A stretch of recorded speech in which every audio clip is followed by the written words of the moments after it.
आज हम कंपेयर करने वाले हैं आयरन मैन को कैप्टन मार्वल के साथ, क्योंकि हमने काफ़ी दिनों से कोई बैटल वीडियो नहीं बनाई है।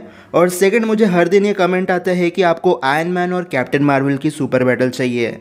इसलिए सबसे पहले हम बात करेंगे इनके सूट्स के बारे में, उसके बाद स्पीड, ड्यूरेबिलिटी, कैरेक्टर डिफीट्स और आखिर में जिसके पॉइंट ज़्यादा रहेंगे वही विनर बनेगा। तो सबसे पहले बात करते हैं आर्मर्स की। तो कैप्टन मार्वल का जो सूट है वो क्री वालों ने बनाया था और उसके अंदर की टेक्नोलॉजी भी क्री टेक से बनी है। वैसे इस सूट को स्टार फोर्स यूनिफॉर्म भी कहा जाता है, क्योंकि जब क्री वॉरियर्स अपने मिशन पर जाते हैं तब उन्हें यही सूट पहनकर जाना पड़ता है। इस सूट में एक रिट्रैक्टेबल हेलमेट है जो स्टार फोर्स को हेल्प करता है स्पेस और डीप वाटर में सर्वाइव करने के लिए। ये सूट अपने कलर पैटर्न्स को भी चेंज कर सकता है और इसमें एक ब्लैक कलर है जो स्टार फोर्स के मेंबर को इनविजिबल बना देता है। हालांकि यह हमने कभी लाइव एक्शन में नहीं देखा। सूट के लेफ्ट हाथ पर एक गैजेट होता है जिसमें ट्रैकर है, तो अगर कोई क्रीवासी खो जाता है तो उसे ढूंढने में प्रॉब्लम नहीं होती है। और इसमें एक एनालाइजर लगा होता है जो लगभग हर चीज़ को स्कैन कर सकता है। अब बात करते हैं आयरन मैन के आर्मर्स की। तो 2008 से लेकर 2023 तक टोनी ने अराउंड 85 आर्मर बनाए थे अपने लिए, और ये आर्मर अपने पुराने वर्जन से ज़्यादा बेटर थे। लेकिन जो टोनी का बनाया सबसे पावरफुल आर्मर था वो है मार्क 85। ये गोल्ड टाइटेनियम नैनो टेक्नोलॉजी से बना था और ये ऑफलाइन में भी काम करता था, इसलिए इसे चलाने के लिए किसी सैटेलाइट या फिर इंटरनेट की ज़रूरत नहीं है। नैनोटेक की वजह से टोनी जो चाहे वो वेपन बना सकता है, जैसे energy shield, proton cannon, plasma laser, hammers और मिसाइल्स। कैप्टन मार्वल की तरह मार्क 85 भी स्पेस में काम कर सकता है, क्योंकि टोनी ने एक आर्मर बनाया था जिसका नाम था स्टार बूस्ट। ये स्पेसिफिक स्पेस में काम करने के लिए बना था। तो अगर ये स्पेस में काम कर सकता है तो मार्क 85 भी ऐसा कर सकता है। मार्क 85 बेसिकली एक ऐसा आर्मर था जिसे टोनी ने ये ध्यान में रख के बनाया था कि उसकी जितने भी पुराने आर्मर्स है उन सब की कमियां इस आर्मर में पूरी हो जाए। और इसके नैनो शिफ्टिंग टेक्नोलॉजी की वजह से ये आर्मर खुद अपने आप हील हो जाता है। अगर वो डैमेज ज़्यादा ना हो तो नैनो पार्टिकल्स खराब जगह को नए नैनो पार्टिकल से रिप्लेस कर देते हैं। अब बात करते हैं कि किसका आर्मर ज़्यादा बेटर है। कैप्टन मार्वल के सूट में जो फीचर्स है वो टोनी ने पहले से यूज़ कर रखे हैं, जैसे चीज़ों को स्कैन करना, सूट को इनविजिबल बनाना और अंडर वाटर में सांस लेना। टोनी ने यह सब बिना किसी एलियन टेक्नोलॉजी के करके दिखाया है। अब टोनी ऑन स्क्रीन कभी इनविजिबल नहीं हुआ है और ना ही कैप्टन मार्वल। लेकिन टोनी के जो मार्क 25 से लेकर मार्क 35 तक के आर्मर थे वो स्टेल्थ कामों के लिए बनाए गए थे। ज़्यादा इन्फॉर्मेशन के लिए आप मेरी बनाई आयरन मैन आर्मर्स वाली वीडियो देख सकते हो। लेकिन कुछ ऐसी चीज़ें हैं जो टोनी का आर्मर कर सकता है लेकिन कैप्टन मार्वल का नहीं। जैसे कैप्टन मार्वल का हेलमेट में कोई आर्टिफिशियल इंटेलिजेंस नहीं है, कैप्टन मार्वल का सूट वेपन्स नहीं बना सकता और नैनो पार्टिकल्स ना होने की वजह से खुद को हील भी नहीं कर सकता। इसलिए टोनी का आर्मर ज़्यादा बेटर है और सूट बेटर होने की वजह से इस राउंड का एक पॉइंट आयरन मैन को मिलता है। सेकंड है स्पीड। अब कैरल को अपनी पावर्स टेसरेक्ट से मिली थी और इसी के साथ उसे फ्लाइंग एबिलिटी भी प्रोवाइड हुई। कैप्टन मार्वल ने एक बार कहा था कि वो यूनिवर्स के कुछ गैलेक्सीज को प्रोटेक्ट करती है, इसलिए उसे डिफरेंट गैलेक्सी में ट्रैवल करना पड़ता है। लेकिन जब टोनी स्पेस में फंसा हुआ था तब कैरल ने उसे 24 घंटों के अंदर अर्थ पर लाया था। और कैप्टन मार्वल जब स्क्रल्स के लिए घर ढूंढने निकली थी तब उसने स्पीड ऑफ लाइट की स्पीड को अचीव किया था। तो हम ऐसा बोल सकते हैं कि स्पेस में captain Marvel speed of light से ट्रैवल कर सकती है और किसी भी एटमॉस्फेयर में स्पीड ऑफ साउंड के बैरियर को ब्रेक कर सकती है। अब आयरन मैन ने जैसे जैसे अपने आर्मर्स अपग्रेड किए वैसे ही उनकी स्पीड इंप्रूव हो गई। लेकिन जो मार्क 85 आर्मर था उसकी टॉप स्पीड मार्क 10 रिकॉर्ड की गई थी, जो होता है 12,348 किलोमीटर पर आवर। हो सकता है कि अगर टोनी अपने आर्क रिएक्टर की सारी पावर अपने थ्रस्टर्स में लगा दे तो वो इससे भी ज़्यादा तेज़ ट्रैवल करे। लेकिन टोनी की बॉडी एक इंसान की है, इसलिए वो एक लिमिटेड स्पीड में ही ट्रैवल कर सकता है और इसी वजह से स्पीड राउंड का एक पॉइंट कैप्टन मार्वल को मिलता है। अब बात करते हैं इनके ड्यूरेबिलिटी की। कैप्टन मार्वल पहले एक आम इंसान हुआ करती थी, लेकिन बाद में क्री वालों ने उसे एक क्री हाइब्रिड बना दिया, जिसकी वजह से उसकी फिजिकल ड्यूरेबिलिटी थोड़ी बढ़ गई। कैप्टन मार्वल थैनोस के पावर स्टोन के अटैक को खाकर भी जिंदा थी और उस पर एनर्जी अटैक का भी कोई असर नहीं होता है। बेसिकली कैप्टन मार्वल जब अपनी पावर्स को यूज करती है तब उसके बॉडी को उसकी प्लाज्मा एनर्जी कवर कर लेती है, जिसकी वजह से उसे एक्स्ट्रा प्रोटेक्शन मिलती है। और यही रीज़न है जिसकी वजह से वो बिना कुछ सोचे समझे रोनन के ड्रोन से क्रैश हो रही थी और जब सेंचुरी 2 उस पर अटैक कर रहा था तब उसके प्लाज्मा एनर्जी की वजह से वो एनर्जी अटैक्स का उस पर कोई असर नहीं हो रहा था। आयरन मैन की ड्यूरेबिलिटी की बात करें तो उसने कल ऑब्सिडियन के हैमर के अटैक्स को फेस किया है। अब कल ऑब्सिडियन की जो स्ट्रेंथ है वो सेम हल्क बस्टर के लेवल की है। आयरन मैन थैनोस के पंचेस भी खा चुका है और उसने पावर स्टोन के अटैक को भी काउंटर किया था। अब पावर स्टोन एक झटके में पूरे प्लेनेट को डिस्ट्रॉय कर सकता है और टोनी ने तो पूरी एनर्जी बीम को अपने शील्ड से ब्लॉक किया था। यह सिर्फ नैनो टेक्नोलॉजी की वजह से पॉसिबल हुआ।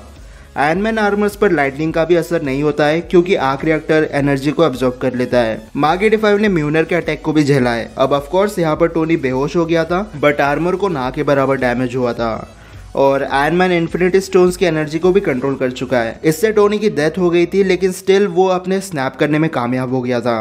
तो अब डिसाइड करते हैं कि कौन ज़्यादा ड्यूरेबल है। तो दोनों ने पावर स्टोन के अटैक को फेस किया है और एनर्जी को ये दोनों काफ़ी हद तक एब्जॉर्ब कर सकते हैं बट आखिर में टोनी का आर्मर मेटल से बना है और कैप्टन मार्वल के पास अपनी खुद की ड्यूरेबिलिटी है और साथ में उसकी प्लाज्मा एनर्जी उसे ज़्यादा प्रोटेक्ट करती है। एंड गेम में अगर आयरन मैन पर सेंचुरी शिप उस लेवल पर अटैक करता जिस लेवल पर कैप्टन मार्वल पे किया था तो शायद टोनी उतनी एनर्जी को फेस नहीं कर पाता और टोनी के नैनाइट्स डैमेज होने पर न्यू नैनाइट्स के साथ एक्सचेंज हो जाते हैं। लेकिन आयरन मैन के आर्क रिएक्टर में लिमिटेड अमाउंट में नैनो पार्टिकल्स होते हैं तो शॉर्ट टर्म में देखा जाए तो टोनी के आर्मर को तो ज़्यादा डैमेज नहीं होने वाला और अगर हो भी गया तो वो उसे रिपेयर कर सकता है। लेकिन कैप्टन मार्वल के अटैक्स पावरफुल होते हैं स्पेशली उसकी प्लाज्मा बीम्स और लॉन्ग टर्म में एक ऐसा टाइम आएगा जब आयरन मैन के नैनो पार्टिकल्स डेड होना शुरू हो जाएंगे। इसलिए अगर ये दोनों कभी फाइट करते हैं तो कैप्टन मार्वल की ड्यूरेबिलिटी ज़्यादा बेटर होगी आयरन मैन के कंपैरिजन में और ड्यूरेबिलिटी का भी 1 पॉइंट कैप्टन मार्वल को मिलता है। अब बात करते हैं कैरेक्टर डिफीट्स की और इस राउंड में हम उन्हीं कैरेक्टर्स को ऐड करने वाले हैं जिन्हें आयरन मैन और कैप्टन मार्वल ने अपनी खुद के पावर से बीट किया है। तो कैप्टन मार्वल ने क्री के सुप्रीम इंटेलिजेंस को डिस्ट्रॉय किया है जो क्री वर्ल्ड की लीडर थी। जब कैरल को स्क्रल्स ने किडनैप किया था तब उसने अपनी पावर ठीक से अनलॉक नहीं की थी लेकिन तब भी उसने अकेले स्क्रल्स के 20 सोल्जर्स को मार दिया था और ये स्क्रल्स के बेस्ट फाइटर थे। आखिर में कैप्टन मार्वल ने रोनन की आर्मी को भी डिस्ट्रॉय किया था और कुछ स्टार फोर्स के मेंबर की पिटाई भी की थी। आयरन मैन ने 10 रिंग्स ऑर्गेनाइजेशन को मारा है। बाद में व्हिप्लैश को बीट किया है जब वो मार्क 1 आर्मर में था। दूसरे टाइम टोनी ने वॉर मशीन की हेल्प ली थी। टोनी चित्तोरी और लेवाइथन को भी मार चुका है और थैनोस की पूरी आर्मी को डिसइंटीग्रेट कर चुका है बट तब टोनी के पास इन्फिनिटी स्टोन्स थे। बाकी जितनी भी आयरन मैन की फाइट्स है उसमें टोनी ने किसी की हेल्प ली है या फिर वो मैच ड्रॉ हो चुकी है। जैसे ओबेडाय स्टेन को मारने के लिए पेपर पॉट्स ने हेल्प की थी, व्हिप्लैश को बीट करने में वॉर मशीन ने साथ दिया था, एल्ड्रिच किलियन को पेपर पॉट्स ने मारा था, थॉर के साथ मैच ड्रॉ हो गई थी, अल्ट्रॉन को टोनी नहीं मार सकता था, कल ऑब्सिडियन ने लगभग टोनी को जान से मार दिया था और थैनोस के हाथों भी टोनी मरते मरते बचा। बट कैप्टन मार्वल ने अकेले रोनन की आर्मी से फाइट की थी और आखिर में रोनन को भागना पड़ा था। अगर वो ऐसा नहीं करता तो शायद कैप्टन मार्वल उसके शिप को भी डिस्ट्रॉय कर देती। आयरन मैन ने पावरफुल सुपर विलन्स को डिस्ट्रॉय किया है लेकिन वो क्री और रोनन की आर्मी जितने पावरफुल नहीं थे, इसलिए कैरेक्टर डिफीट्स का 1 पॉइंट कैप्टन मार्वल को मिलता है। अब बात करते हैं नॉन प्रिपरेशन बैटल की। तो पास्ट में टोनी ने कई बार बिना प्रिपरेशन के साथ फाइट की है लेकिन ज़्यादातर बार टोनी उस फाइट में हार गया था, जैसे विंटर सोल्जर से फाइट करते टाइम या बिना किसी प्लानिंग के टाइटन पर थैनोस से फाइट करना। अब ऐसा भी नहीं है कि टोनी नॉन प्रिपरेशन में अच्छा नहीं है। व्हिप्लैश और फेक मैंड्रिन के लोगों को उसने बड़ी आसानी से बीट कर दिया था लेकिन कैप्टन मार्वल की पावर लेवल काफ़ी ज़्यादा है आयरन मैन के आर्मर्स के कंपैरिजन में और कैप्टन मार्वल एक ऐसी सुपर हीरो है जो बिना प्रेप टाइम के बैटल करना पसंद करती है।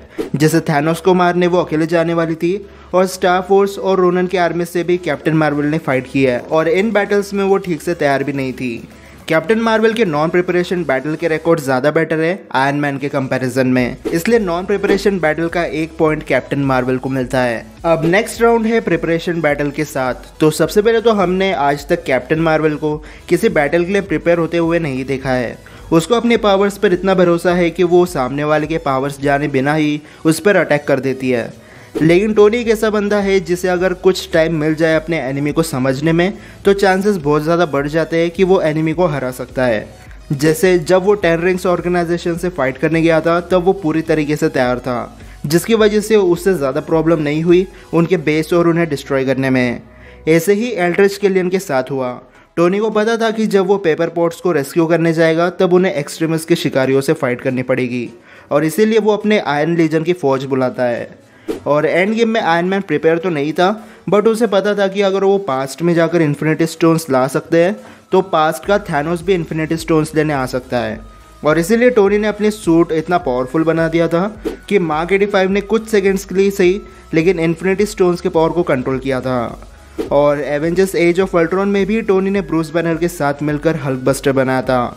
टोनी ने पहले ही प्लानिंग करके रखी थी कि अगर हल्क आउट ऑफ कंट्रोल हो गया तो उसे किस तरह हैंडल करना है, और जब वो टाइम आया तब आयरन मैन ने हल्क को बीट कर दिया। इसलिए अगर टोनी कैप्टन मार्वल को समझकर एक कैप्टन मार्वल बस्टर आर्मर बनाता है तो 90% चांसेस है कि कैप्टन मार्वल आयरन मैन के सामने हार जाएगी। इसलिए प्रिपरेशन बैटल का 1 पॉइंट आयरन मैन को मिलता है। तो अब देखते हैं कि किसके पॉइंट ज़्यादा है, और जिसके पॉइंट ज़्यादा हो गए वही आज के बैटल का विनर बनेगा। तो पॉइंट्स आपके सामने हैं और पॉइंट्स के अकॉर्डिंग कैप्टन मार्वल के पॉइंट्स ज़्यादा है, इसलिए आज की बैटल की विनर भी वही है। तो आज की सुपर बैटल बस यही तक थी। अब आप मुझे कमेंट सेक्शन में बताओ कि आपको ये वाली बैटल कैसी लगी, और अगर आपको वीडियो पसंद आई होगी तो इस वीडियो को लाइक और शेयर करना बिल्कुल मत भूलना, और चैनल को सब्सक्राइब कर देना इसी वीडियो देखने के लिए। तो फिलहाल के लिए इतना ही, मैं मिलता हूँ आपसे अगले वीडियो में, तब तक गुड बाय।